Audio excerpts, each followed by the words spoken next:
Welcome to Samba Samba. Enjoy the video. You begin by opening the app and selecting the project you'll test. This sets context for metrics and recordings. Next, pick device profiles and the test template because consistency matters for comparable results. Once done, invite participants immediately or pull from a saved panel to fill slots. This prevents scheduling gaps. Make sure to enable recording and consent prompts, since captured audio, screen, and permission logs are essential for analysis and compliance.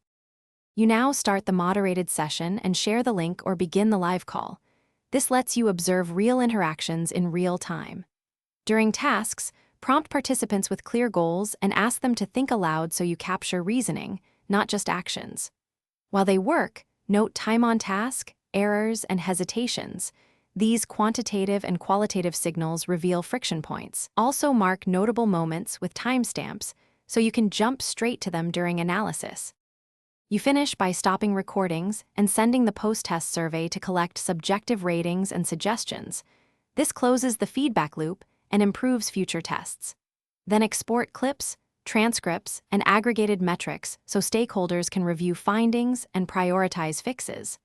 If you encounter missing footage or no audio, first confirm participant permissions and network logs, often re-requesting microphone/screen consent or switching to a wired connection. Thanks for watching. Consider subscribing if we helped you.